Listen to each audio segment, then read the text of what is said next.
Thanks for checking out this movie review video. This is for the 2024 release, The Exorcism. It's a Shudder exclusive, and it's coming to Shudder on Wednesday, October 30th. So this is a no spoiler review, but I'm just going to tell you up front, I don't know why Shudder paid for this. This is not a good movie. But I did have some fun with it, actually, and I'm going to tell you right now, this is a movie that I think maybe a decade, 2 decades, maybe even just a few years from now, people are going to look back and be like, there's a so bad it's good film, because it plays to me like a so bad it's good film. Not like the greatest so bad it's good film, but a fun enough time. Like drink some beers or do whatever, or just to get together with some friends and just watch this and make fun of it, because it's not good. And apparently this film, they stopped filming it when the pandemic hit and then restarted it up. And I had heard someone who was basically like, they thought that this movie was good enough to like go back to it after the pandemic. They really should have just like left it and been like, well, that's that. We'll just move on to something else. But the other thing that people were astounded by with this film is the fact that it's not connected to The Pope's Exorcist, which came out last year and also starred Russell Crowe. People were just like, it's so weird that 2023 you get a Russell Crowe exorcism movie, 2024 you get a Russell Crowe exorcism movie, and they're not connected somehow.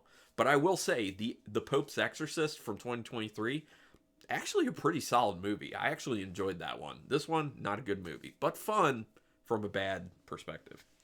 Anyway, this one's directed by Joshua John Miller, who did The Mao Game. Don't know.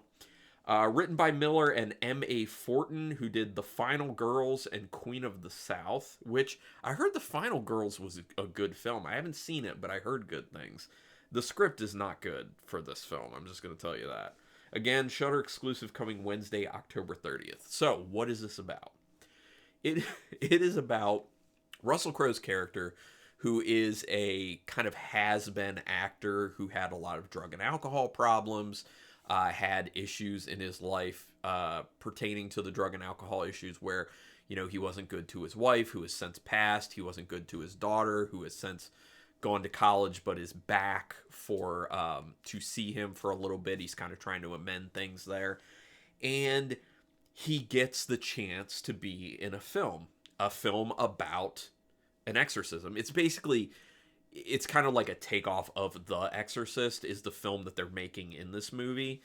And although they don't say it, because obviously they can't really say it, you know, it's kind of like alluded to. So she comes back and she's going to work on the film with him, basically, because she actually got kicked out of school.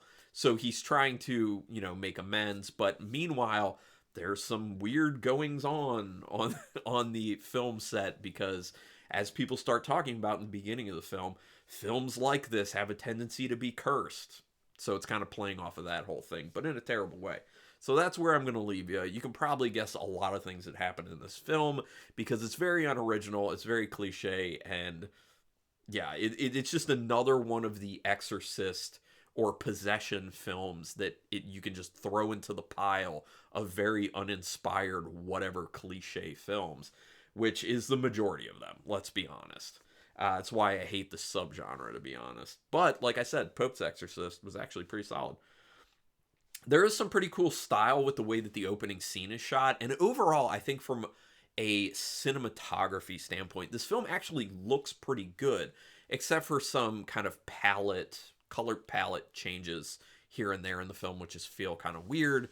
But it's shot quite well. There's some really cool, interesting, inspired framing, camera movements, especially the opening sequence. Opening sequence, really cool, like following shot, and then when it finally pans out to show you what's going on, very well handled. I was, you know, starting the film, and I'm like, wow, this is pretty cool and stylish. It looks very inspired. It's only inspired from a visual standpoint. Cinematographer did their job. They did a pretty nice job, but a lot of other stuff, yeah, not great. The premise for the setup is kind of interesting, but you wonder how cliche this might be. And that's the funny thing, is I made that note as I'm watching the film, and I was like, kind of an interesting concept, but how cliche is this movie going to be? You know, thinking about the whole possession subgenre. And sure enough, very, very, very cliche.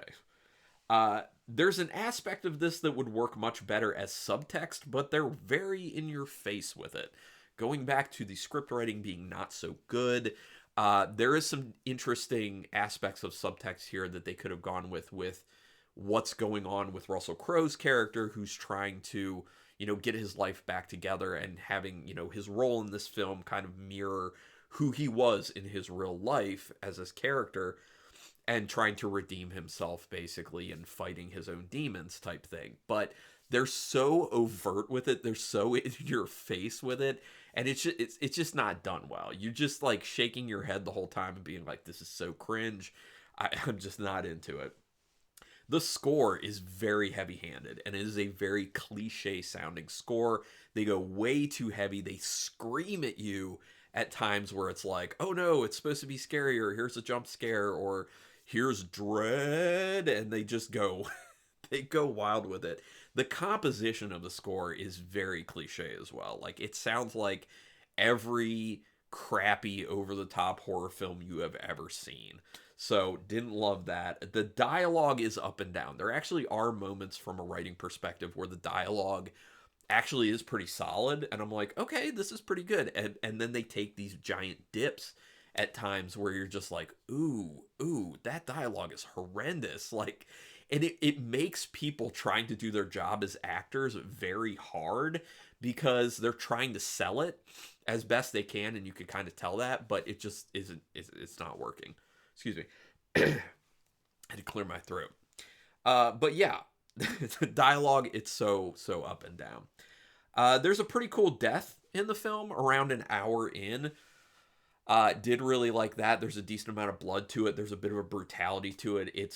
I didn't see it coming, so that was a very inspired and interesting kill. I think we needed a lot more of that in the film to make it significantly more interesting, especially because the characters aren't great. The initial ideas behind the characters are pretty good, although it's been done before, but it's about how it's executed. It's not executed very well. Like, they start getting into some character development, and then they kind of stop at a certain point where they should have kept going. But yeah, there are some good performances and some pretty shaky ones, unfortunately. So it is a very mixed bag as far as the cast goes. Obviously, Russell Crowe does quite a good job, although there are some scenes, and I think it's mainly because of how it's written, where it's over the top. Like, he's over the top, some of the other actors are over the top, and those are the moments that I ended up liking the most, because they hit that level of just like over the top, ridiculous, so bad it's good type moments. It actually is unintentionally funny at times.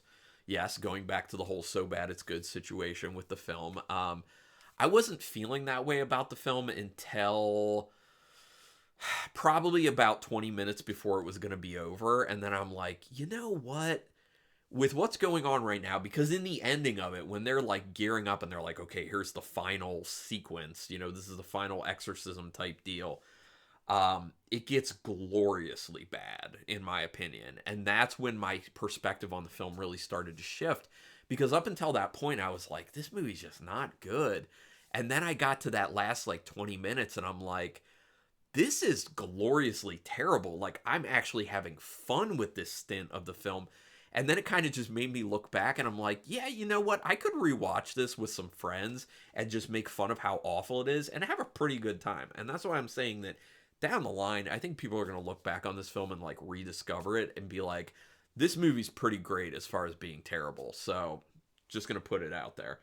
So anyway, what would I rate this film? I'm going to rate this two ways: as a straight up film and as a so bad it's good film. As a straight up film, I'm giving it 1.5 stars. It is not very good at all. But as a so bad it's good film, I'm going to double that. I'm going 3 stars as a so bad it's good. I enjoyed the so bad it's good aspect of it. So if you're into that, give it a shot. But just know what you're getting into going into it.